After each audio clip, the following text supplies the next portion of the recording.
Quem é você? Meu nome é José Machado de Oliveira, natural de Ponta Grossa, Paraná, onde nasci aos 4 de julho de 1939. Meu pai, Adelino Machado de Oliveira, minha mãe, Maria Montes de Oliveira.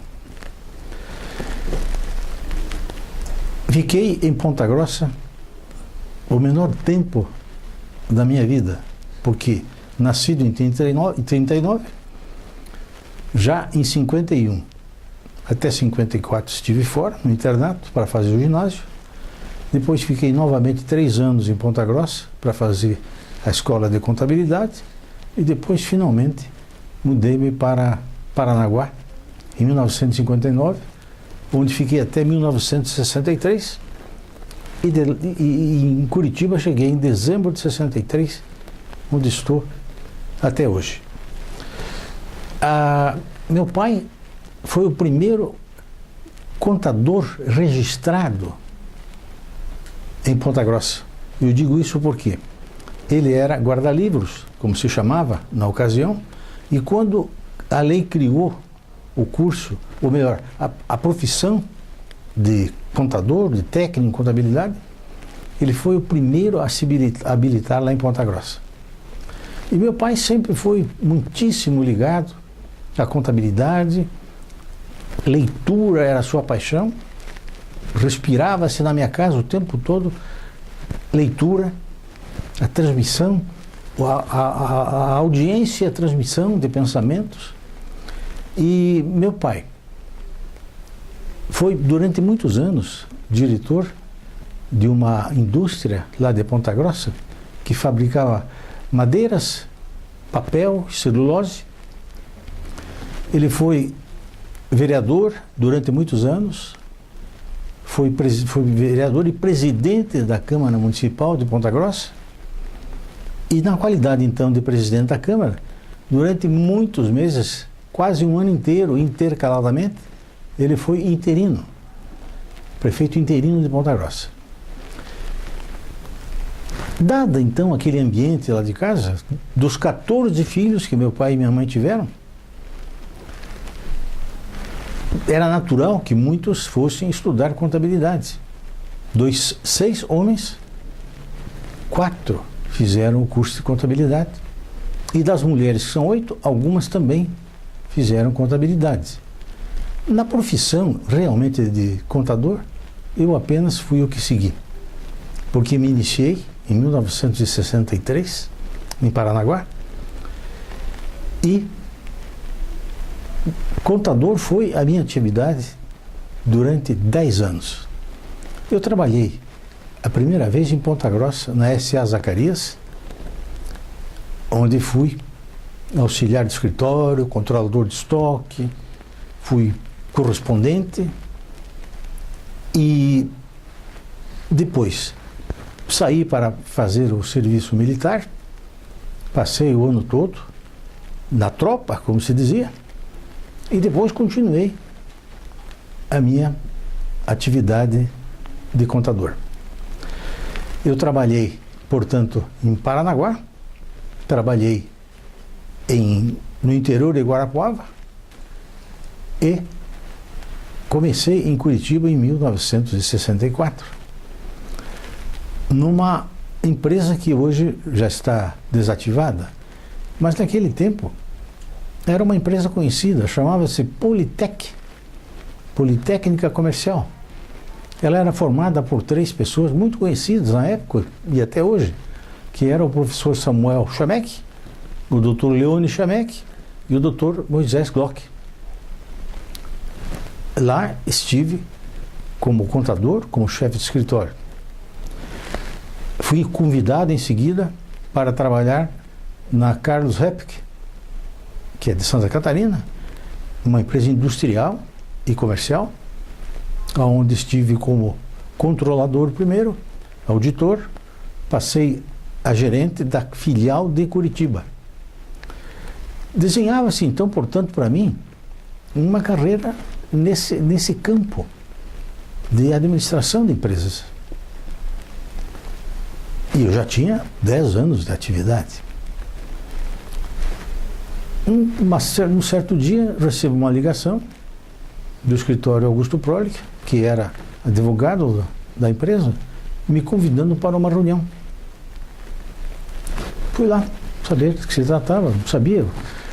Então foi-me dito, o escritório Augusto Prolich está precisando de um contador. E eu me lembro até hoje da expressão usada pelo advogado que então me falou, um advogado do seu calibre. Expressão que ele quis dizer, um contador experiente, que conhecesse, né? Eu fiquei estranhei, digo, mas o escritório Augusto Prolich é um escritório de advocacia? Era assim que ele era conhecido? Será por quê? Aí a informação é de que as empresas que eram assistidas pelo escritório Augusto Prolich tinham contadores, eram uma centena, pelo menos. E a surpresa, mas por que eu, dentro dessa centena?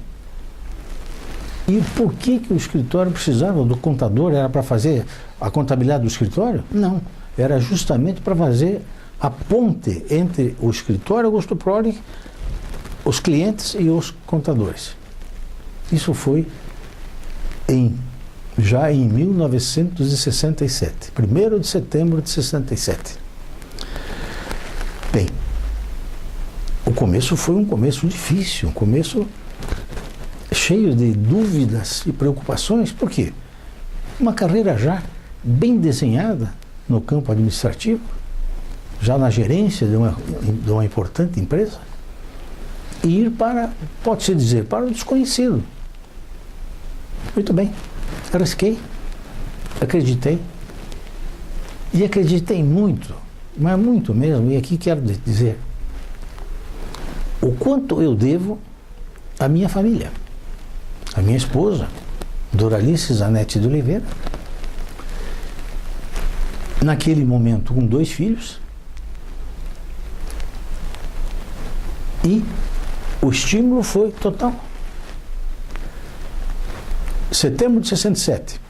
Em março de 68, a Universidade Federal do Paraná inaugurou um curso noturno de Direito. Isso logo depois que foi publicado o resultado do vestibular normal, que era um dos vestibulares mais disputados de Curitiba, de Direito da Federal. Então esse curso noturno, que era para 90 alunos, foi anunciado em janeiro e o vestibular era março. Então foi uma luta terrível, porque trabalhando, 2 filhos, e já profissional integrado, e recém-iniciado no escritório Augusto Prolich, realmente foi difícil, foi uma luta enorme. Mas consegui, dentre os 90, Deus me deu a graça de estar lá. Mas eu falava então da minha família. 5 anos de faculdade no curso noturno de Direito. Começando, indo cedo para o escritório, levando os filhos para a escola, trabalhando o dia todo, levando os filhos de volta, e aí das 19 às 22h30, 23 horas, o curso da Faculdade de Direito. Então foram anos assim, bastante difíceis. E ao final dos 4 anos, os 2 filhos dobraram. Eu já tinha 4 filhos.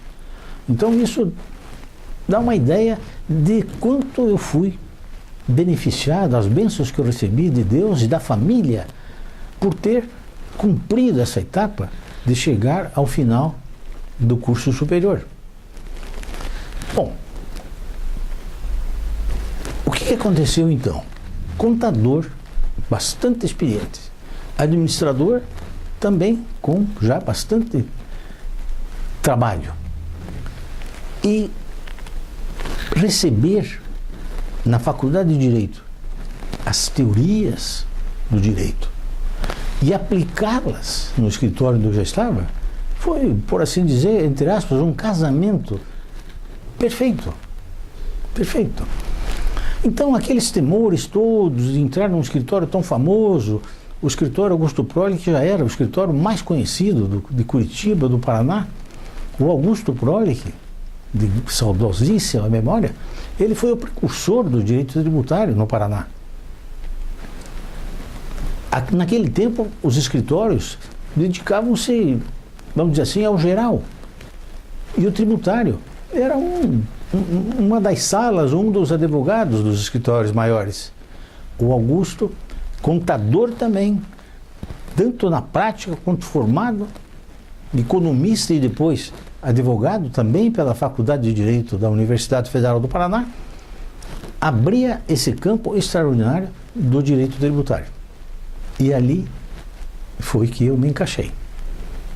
Um escritório de pessoas sérias, éticas, competentes, onde eu recebi o maior apoio, a maior consideração. E se vou completar quase 50 anos de casa, por que razão? Porque foi realmente uma casa que me recebeu e hoje, sem vaidade, sem orgulho, mas olhando como realidade, dos 70 anos que o escritório vai fazer no ano que vem, eu tenho 2/3 da minha vida lá. Eu tenho quase 50 anos de casa. Bem, atividades que eu exerci nesse tempo de vida. Eu participei aqui em Curitiba durante muitos anos como sócio e conselheiro do Centro Cultural Brasil e Estados Unidos, do Interamericano.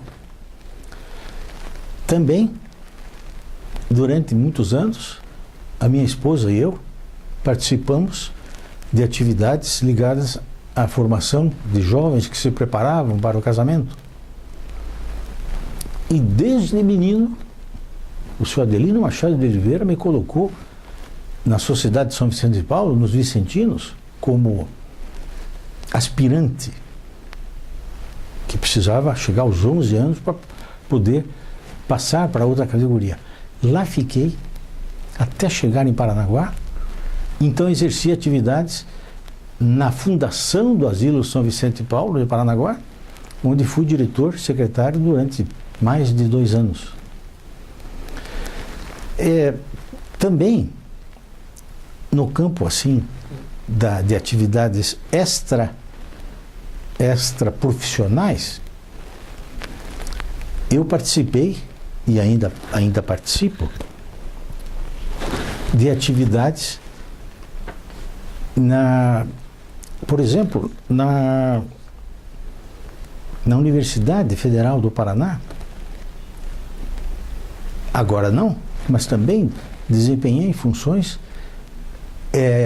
na organização ligada à universidade, que cuidava dos ex-alunos da faculdade, onde, aliás, para ser lembrado, o Augusto Prolig, num certo momento, recebeu uma homenagem como ex-aluno.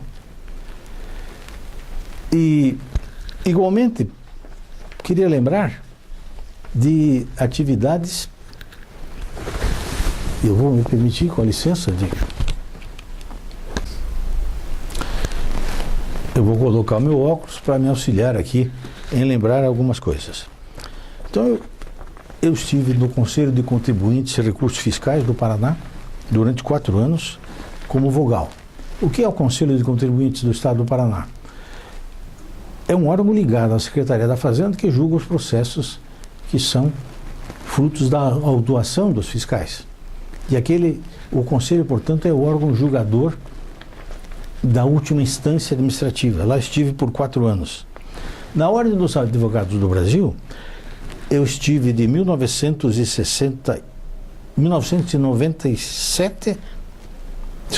de 2001 até de 2006. Primeiro, eu estive no Tribunal de Ética e Disciplina, fui presidente, inclusive, de uma turma do Conselho, e logo depois fui eleito como conselheiro estadual da Ordem dos Advogados do Brasil, onde fiquei por 2 anos. No Instituto de Direito Tributário do Paraná, eu fui membro do Conselho, e esse Conselho existe já desde 1968, fundado, aliás, pelo Augusto Prolig. E voltando agora, uma coisa que lembrei-me até com um pouco de emoção. Eu fiz o meu curso primário no grupo Senador Correia, em Ponta Grossa. Durante 4 anos lá estive. E lembro muito bem da diretora, Dona Alda, da minha professora, Isabel. E ali foi realmente, então, em termos de escolaridade, o começo de tudo. Terminado o primário, meus pais, procurando a continuidade,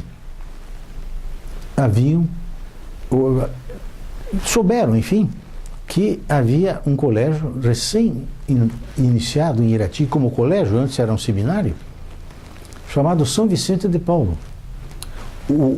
Ele era conhecido mesmo como seminário, mas já era um curso oficial, reconhecido pelo Estado e tudo. Lá fiquei por 4 anos interno.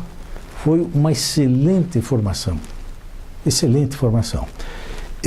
Recentemente, inclusive, eu tive a surpresa de saber que naquele mesmo colégio estudou praticamente todo o ginásio um cliente e amigo que hoje é titular da Opus Múltipla, o José Dionísio Rodrigues, com quem conversamos longamente e nos emocionamos tanto de lembrar daqueles tempos de Irati, do São Vicente de Paulo. Em Ponta Grossa eu fiz o curso de contabilidade no que se chamava naquele tempo da Academia do seu Mongruel, que era o seu Altair Mongruel, que era o diretor da escola, professor também, e essa escola existe até hoje, mudou de nome. E ali foi também um curso noturno, e eu já trabalhava lá em Ponta Grossa. No Exército eu tive uma experiência muito curiosa, porque lá em Ponta Grossa, para quem morou lá, deve lembrar, tinha 2 guarnições do Exército Brasileiro. Tinha o 13º Regimento de Infantaria, o famoso 13, que era da infantaria, era da tropa mesmo. Os soldados iam para se preparar militarmente, durante todo o tempo. E havia também a 2ª Divisão de Levantamento, a 2ª DL, que fazia serviços de levantamento geográfico em todo o estado do Paraná. E era possível também prestar o serviço militar lá. E eu, naturalmente, procurei me acomodar lá. Ficava a 3 quadras de onde, naquele momento, eu estava residindo. Então, era muito fácil. E não tinha aquelas atividades militares que não eram muito do meu agrado, como era no regimento de infantaria. Incorporado em janeiro, em abril abriu um concurso para cabo. Participamos, sei lá, dezenas e eu consegui, pelos conhecimentos que eu tinha de contabilidade e de escritório, enfim, de tudo, eu consegui passar em primeiro lugar. E vejam, então, um grande contraste da minha vida financeira, vamos chamar assim. Eu trabalhava nessa Zacarias e ganhava, na época, 600 cruzeiros. E era um bom salário. Incorporei ganhando 300 cruzeiros. Não dava nem para bala para levar no cinema a namorada. Passando a cabo, o valor mensal passou para 4.000 cruzeiros. Então isso aí para mim foi uma coisa fantástica, sensacional. Já dava para levar a namorada no cinema, sobrava dinheiro para o cigarrinho. Foi uma situação, aquela do Exército, muito boa. Bom, Paranaguá. Paranaguá, eu fui para trabalhar com o meu irmão já falecido, Silvio Machado de Oliveira, que estavam iniciando uma companhia de armazéns gerais, de café, naquele tempo que o café era a grande riqueza do Paraná e do Brasil. E como é que funcionava?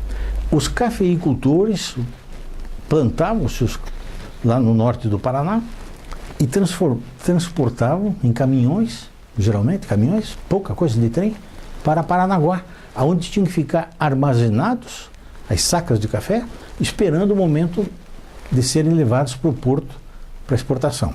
Então essa atividade de Armazéns Gerais de café em Paranaguá, naquele momento era uma atividade muito importante.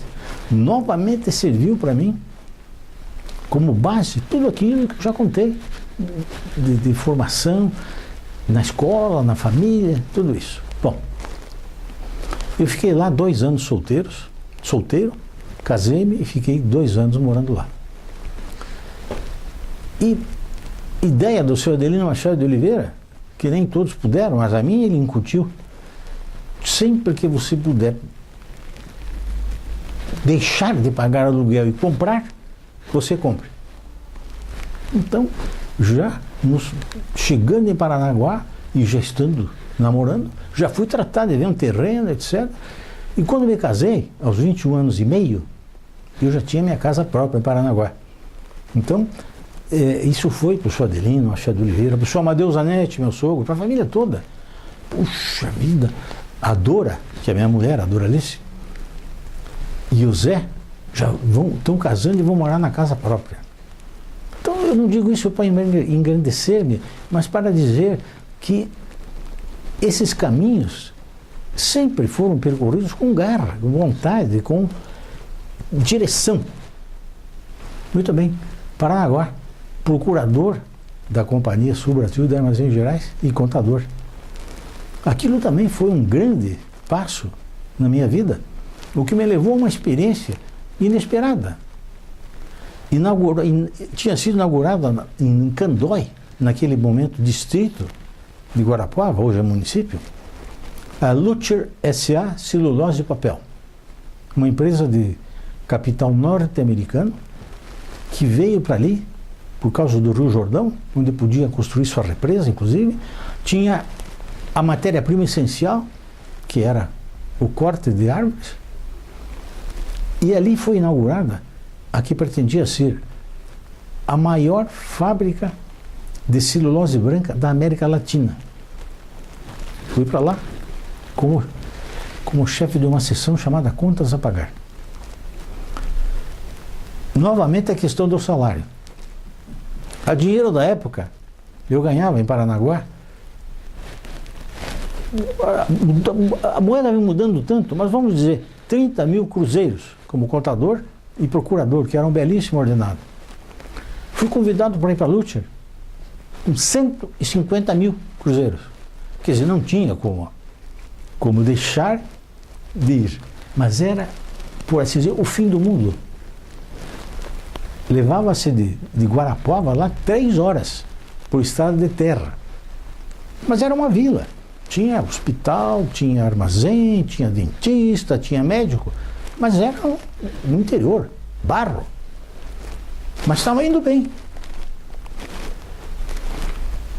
A minha esposa, como tinha que ser mesmo, foi convidada, até impositivamente, vem aqui para conhecer. Afinal, se eu ficar aqui, você tem que vir junto, né? E ela foi com a minha filha mais velha, a Suzane, e levaram aquelas tantas horas de Ponta Grossa até para chegar lá.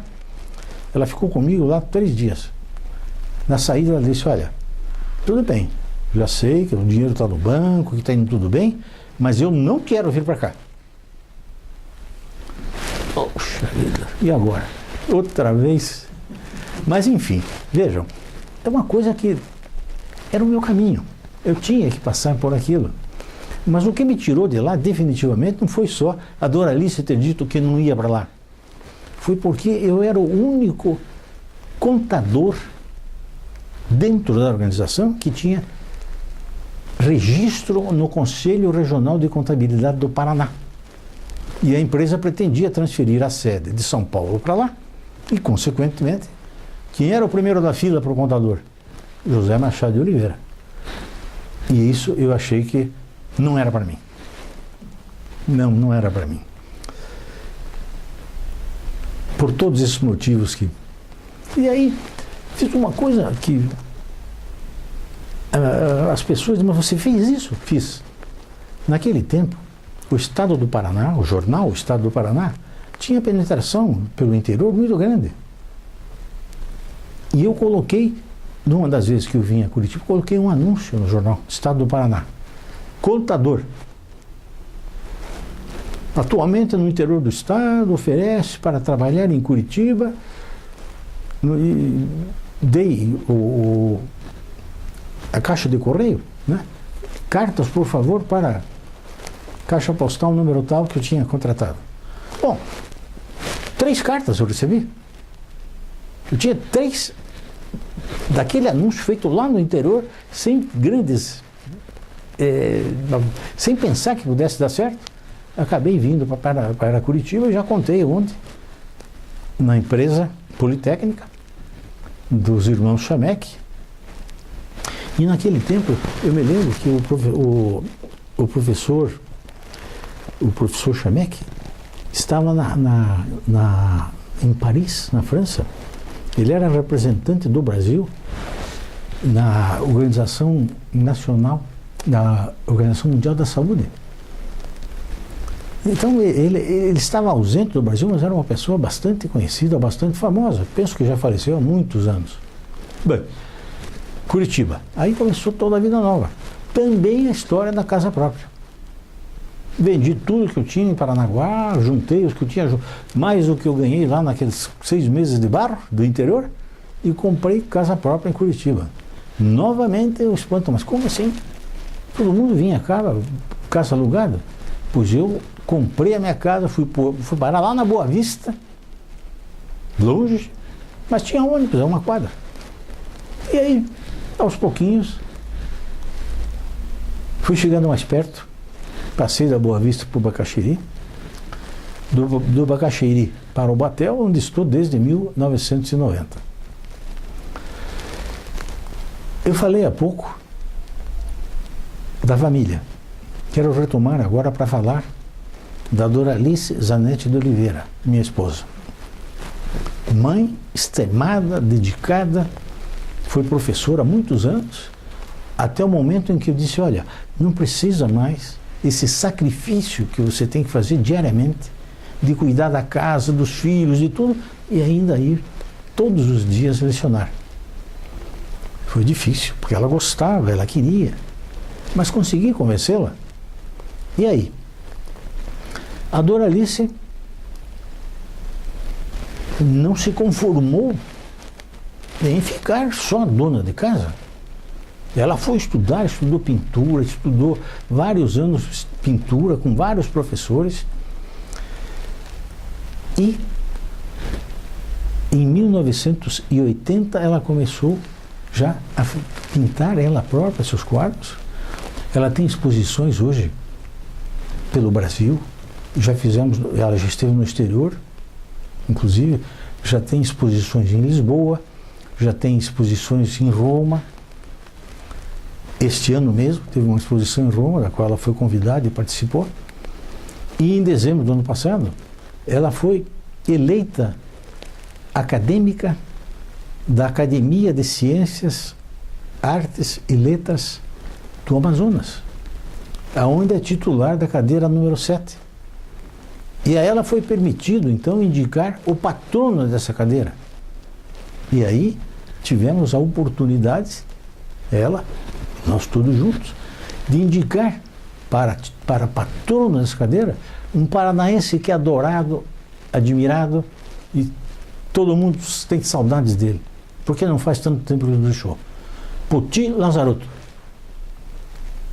que é o patrono da cadeira da Academia de Ciências e Letras e Artes do Amazonas, do qual a minha esposa, a Doralice, é a titular da cadeira número 7. A minha filha mais velha, Suzane Zanetti de Oliveira, é psicóloga, fez cursos de graduação, pós-graduação e hoje é mestre pela Fundação Getúlio Vargas.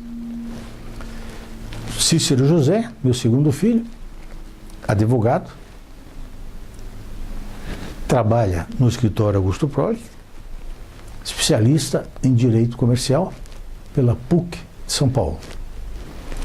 O outro filho é o Flávio Zanetti de Oliveira, também trabalha no escritório Augusto Proli, graduado, pós-graduado e mestre em Direito Público pela PUC de São Paulo, mas no subtítulo, subramo de Direito Tributário. E a Elaine, que é a filha mais nova, também psicóloga, pós-graduada e tem especialização em Gestão de Negócios pela FAI, aqui de Curitiba, Business School. Então, esta é a Doralice e os filhos. Graças a Deus, todos eles lutando, esforçados, cada um cavando o seu espaço. Isso que eu acho uma graça de Deus, é você ver que não é porque o Machado, porque o José Machado, porque a Doralice, eles conseguiram o seu espaço. Eu quero lembrar de uma coisa bem interessante. O primeiro que foi para o escritório foi o mais velho, o Cícero. E ele trabalhava com um sobrinho, meu, já falecido, primo dele, como estagiário. E ele disse: pai, puxa, será que eu não posso fazer o estágio lá no escritório Augusto Proli? Ele disse: olha, essa decisão, se depender de mim, sim. Só que não depende. Depende do doutor Augusto Proli. Aí ele foi lá falar com o doutor Augusto. Fizeram a entrevista, eu estava junto, num certo momento. Não estava, e depois estava. Aí o doutor Augusto disse para ele: muito bem, está aceito. Mas só que tem uma coisa, hein? Ser filho do Machado não é um bônus, é um ônus. Por quê? Porque você tem que mostrar que vai cavar o seu lugar aqui por você mesmo. Ninguém vai dizer: não, ele daí porque é filho do Machado. Você vai ter que provar que você vai ficar aqui porque tem méritos, porque tem por que estar aqui, não porque é filho do Machado. A mesma coisa aconteceu com o Flávio, tempos depois, mas na mesma coisa, o Proli que tinha tiradas assim fantásticas. Olha, eu já disse para o teu irmão, vou dizer para você, é um ônus, hein? É um ônus vir para cá, venha. Mas não pense que você vai levar vantagem por isso, por ser filho do Machado e por já ter o irmão aqui. Pior ainda, você vai ter que mostrar que é muito mais. Que você tem, não é uma questão de família, porque você é capacitado. Minhas duas filhas, psicólogas, trabalham juntas, têm uma empresa de recursos humanos. Elas nunca se dedicaram à psicologia como clínica. Elas sempre estiveram voltadas para a área de recursos humanos, onde estão até hoje. Criaram uma empresa para elas próprias administrarem e estão também conhecidas, sim, mas mais importante, reconhecidas. Então, nesse campo de família, de formação, está aqui um homem realmente feliz e abençoado. Porque não poderia ter sido melhor. Eu tenho 8 netos. 8 netos. A minha neta mais velha tem 25 anos. Já é chefe de seção na Exxon. Esteve agora, no mês de outubro, ela passou uma semana trabalhando em Houston, nos Estados Unidos, em Lima, no Peru, em Santiago, no Chile. Imagine, 25 anos, é verdade. Ela estudou muito, ela é formada em administração de empresas, fala inglês fluentemente, passou uma temporada nos Estados Unidos, mas vejam, Exxon, que é uma das maiores empresas do mundo, e ela convidada para, no exterior, já participar de atividades e de trabalhos. E a Elaine trabalha com ela nisso. De sorte que as duas fazem a sua carreira, os 2 filhos como advogados, as 2 filhas como advogadas, a Tatiane, que é a filha mais velha, agora na Exxon, participando também já galhardamente, o Eduardo, que é o meu segundo neto, e é o pai da minha bisnetinha, que vai fazer 4 anos agora, no dia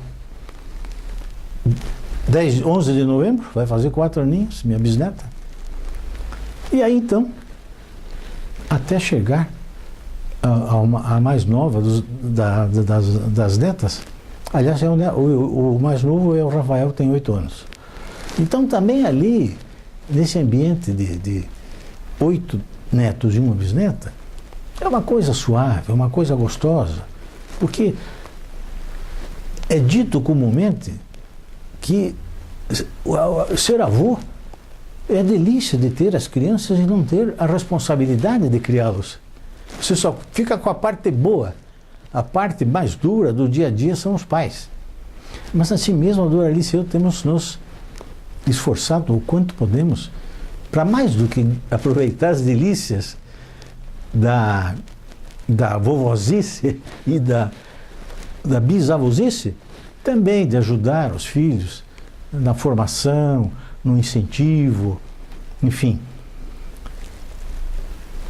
que façam das suas vidas uma coisa boa, uma coisa construtiva. O mundo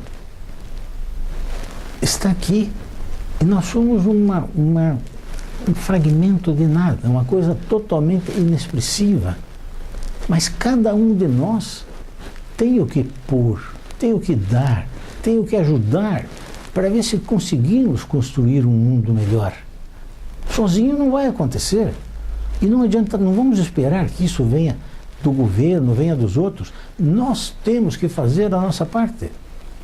E é isso então, que tanto como profissional, como pai de família, como colaborador das várias instituições, eu busco transmitir a um velho amigo de Ponta Grossa. Eu disse, não faz muito tempo, que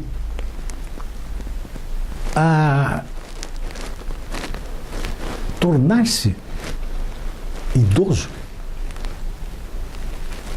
não é uma coisa para ser sofrida, mas é uma coisa para ser vivida. Esse meu amigo, aliás,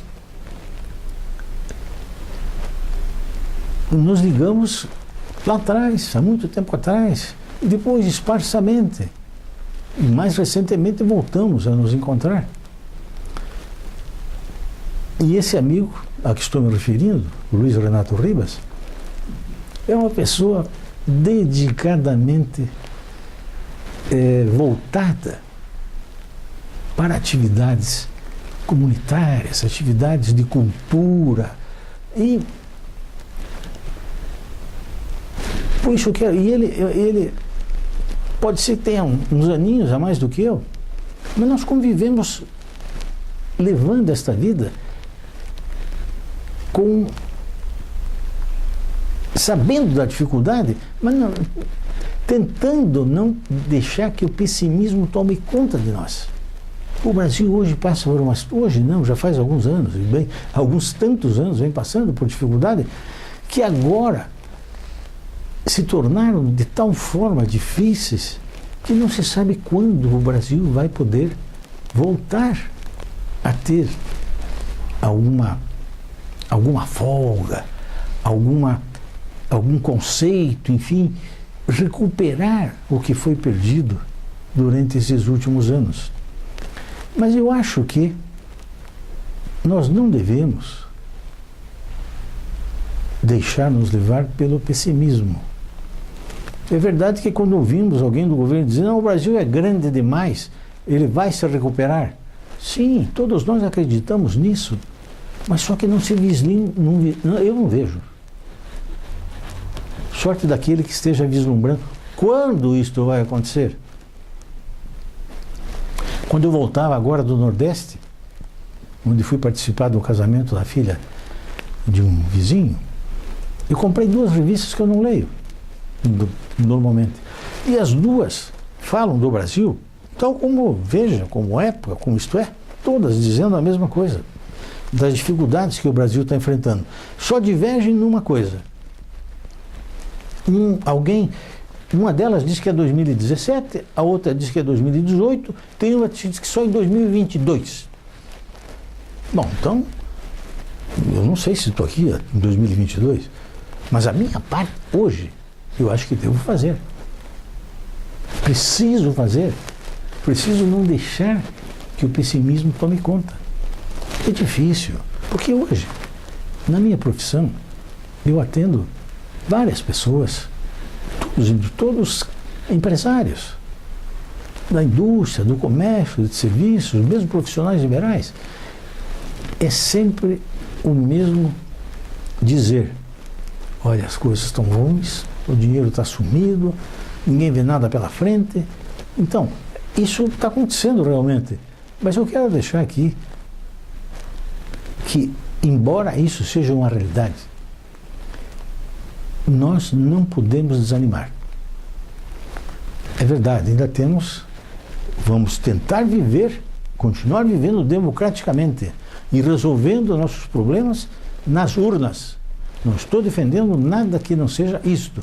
Porém, só para deixar claro, se nós tivermos mais 3 anos dessa democracia, talvez, quando chegarmos lá, ao fim desses 3 anos, o que teremos? Porque a democracia se faz com o quê? Se faz com respeito à liberdade, com respeito às pessoas, com respeito à iniciativa privada, com respeito à Constituição brasileira. O que, lamentavelmente, hoje não está acontecendo. Não está acontecendo. Aqui no Paraná, em Curitiba, no Brasil, quantas vezes nesses últimos meses nós temos ouvido falar de medidas que o governo federal tomou e recuou diante da reação popular? O mesmo no estado do Paraná, o mesmo no município de Curitiba. Bom, então o Brasil está completamente fora do esquadro e que nada resolve? Não, não quero que seja assim. Eu não quero. E peço a quem estiver me ouvindo em qualquer situação que seja realista, sim, de que temos uma situação difícil no país, mas que, se não dá para ser otimista de que há no fim do túnel uma luz e não um trem com a luz acesa em sentido contrário, sim, que seja uma luz que abra o horizonte. Vamos lutar por isso.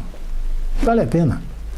Vale a pena por nós, pelos nossos filhos que virão, nossos netos e todas as gerações futuras. Olhando para o futuro, deste dia 4 de novembro de 2015 para frente, eu quero buscar um pouco da história muito importante que é o escritório Augusto Prolich, onde eu estou há quase 50 anos, e que o Dr. Augusto Prolich fundou há quase 70. O ano que vem comemoraremos 70.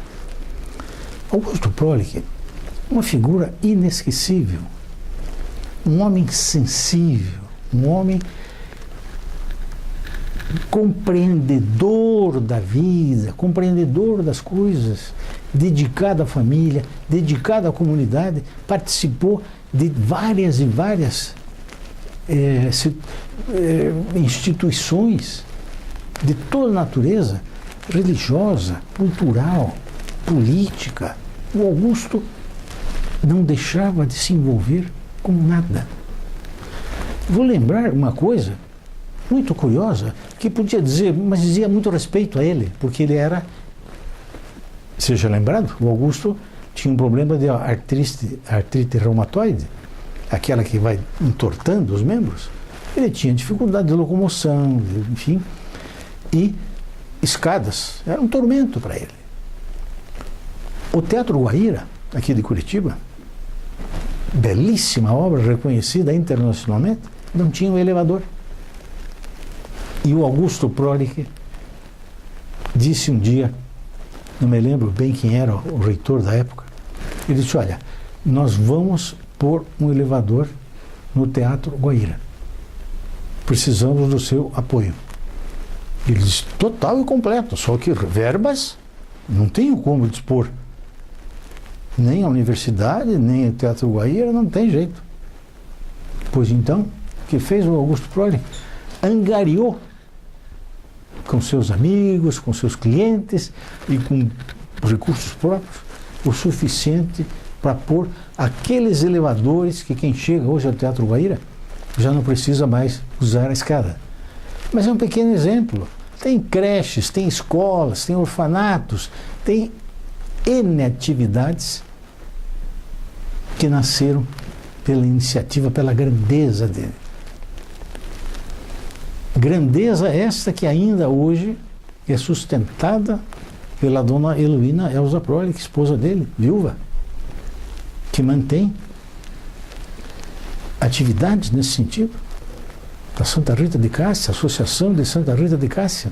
São dezenas de, não seria filiais, mas enfim, dezenas de, em cada bairro da cidade, em cada local tem uma dessas. E a Heloína está lá, cuidando, mantendo, etc., fazendo aquilo que ela conviveu e viveu com o Augusto Prolick. No escritório, ele era realmente um líder. E não foi apenas do escritório Augusto Prolick. Se voltarmos lá para o início, 1900 e final de 50, início de 60, ele liderava, inclusive, uma equipe toda de advogados que não eram do escritório, mas que eram da mesma época, da mesma turma. Todos formados no que se chamava Escola Salvador de Maio, que foi um grande advogado, um grande batalhador, um tribuno esplêndido, Salvador de Maio. Então, ao lado do Augusto estava o Salvador de Maio, estava o René Dotti, estava o Hélio Narese, estava o Erasto de Maio, Flávio Leite Dávila. Então, o Augusto liderava essa turma, de tal maneira que em 1970 estávamos na Rua 15, esquina com a Muricy, no edifício onde tinha a Minerva Colombo, edifício Azulay. Estávamos todos lá, ele, Nares, René Dotti, Prolick. Aí, prédio novo na Marechal Deodoro. O Augusto disse, nós vamos comprar um andar e vamos para lá. E nós não vamos sozinhos. Convenceu o René Dotti, convenceu o Hélio Narese, e essa turma toda foi para lá. Então, veja, ele liderava não só no seu escritório próprio, como liderava comunidades inteiras de advogados, de estudantes, de carentes. Então, olhando para o futuro, eu devo me espelhar no que foi esse homem. Ele tinha, como todos nós temos, algumas atitudes inesperadas, né? Algumas atitudes que pareciam, de certa forma, agressivas, mas não era nada nesse sentido, era o temperamento dele. Coisa que acontece com cada um de nós. E passamos bons momentos, maus momentos, e ele com toda aquela doença, com todas as dores, com todas as dificuldades, poxa, seria inumano ou desumano pensar que ele, num momento de dor, num momento assim de rara dificuldade, não se expressasse às vezes de maneira mais enérgica, mais brava, parecendo que estava xingando. Não, mas não, isso era o que parecia, ele não era isso. Ele era, na verdade, um homem de agregar. Essa é a palavra certa. Ele agregava as pessoas, não só os profissionais do escritório, todos os que passaram por lá e todos que estão até hoje, são muitos que estão lá desde o tempo dele. Deixou no Centro Cultural Brasil-Estados Unidos, do Interamericano, deixou em todas as instituições por quais ele passou uma marca. Marca do que será? Será assim, ele era um homem dominador? Não. Ele aparecia como dominador, mas era o jeito dele. Era assim que ele conseguia agregar as pessoas. Às vezes até com uma brincadeira, como eu citei há pouco, quando ele disse para os meus filhos, é ônus, hein? Não bônus. Então esse tipo de coisa ele fazia com bastante frequência. Mas não era no mau sentido. Vejam que, na verdade, era uma coisa boa. Era uma coisa para desafiar. É o que eu fazia. Ele fazia muito isso. Ele desafiava as pessoas, mas no bom sentido. Desafiava a pessoa a mostrar, a tirar de dentro para fora o que ela tinha de bom. E outra coisa que eu gostaria também de lembrar, eu falei dos meus filhos, falei da Doralice, falei dos 4 filhos, falei dos meus 2 netos mais velhos, falei da Tatiane, falei do Eduardo, que já estão, vamos dizer assim, encaminhados. Agora tem uma turminha bem grandinha que vai se formar, que está se formando, aos quais também cabe o mesmo desejo, a mesma ideia de um mundo melhor. Então, Tatiane e Eduardo, filhos da Suzane. A Mariana, filha do Cícero e da Ana Cláudia. O Flávio e a Ana Paula têm a Ana Letícia, o Gustavo e a Carol. A Ana Carolina. E a Elaine tem o Rafael e a Sabrina. Sabrina e Rafael. E a Selena, que é a bisnetinha. Então, para todos os que já estão formados, para todos os que estão se formando, vale aquilo que eu disse há pouco. Vamos olhar para frente. Realistas, mas não pessimistas. Realistas, certos de que cada um de nós vamos poder construir alguma coisa. E é assim que eu acredito que a humanidade possa um dia olhar-se e cada um olhar para o outro, olho no olho, transparentemente, e dizer: eu fiz a minha parte. Quero ainda prestar uma homenagem às mulheres que encantam e enriquecem as nossas vidas. E faço isso lembrando de Maria Montes de Oliveira, mãe de 14 filhos, eu sou o 13º. Cuidou de todos com zelo, com amor, tornando-nos pessoas preparadas para a vida. E ainda arrumava tempo para participar da Associação das Damas de Caridade e da Associação das Mães Cristãs, organizações que preparavam roupas para os pobres. Usavam roupas usadas, usavam retalhos. E a minha mãe semanalmente estava lá nessa tarefa. Cuidava dos filhos e ainda cuidava de ajudar os pobres. Também quero homenagear um dos maiores civilistas do Paraná, Faurlim Narese. Amigo de primeira hora, companheiro, leal, fundador também do escritório Augusto Proli, e peço a Deus pela sua vida. A imprensa cumpre desde sempre um papel importantíssimo. E hoje, com os recursos tecnológicos, ela serve cada vez mais à humanidade. Registra atos e fatos, acontecimentos que sem esse registro poderiam se perder. E quero lembrar aqui também de Francisco Cunha Pereira Filho. Foi um dos maiores comunicadores que o estado do Paraná conheceu e o Brasil também. Ele foi, durante toda a sua vida, um jornalista empenhado nas causas públicas, nas causas do Paraná. É um exemplo que fica para todos os que labutam na área da imprensa. Provavelmente esqueci alguns fatos, esqueci pessoas, confundi certamente algumas coisas, mas seja isso levado à minha memória, que em alguns momentos não me ajudou.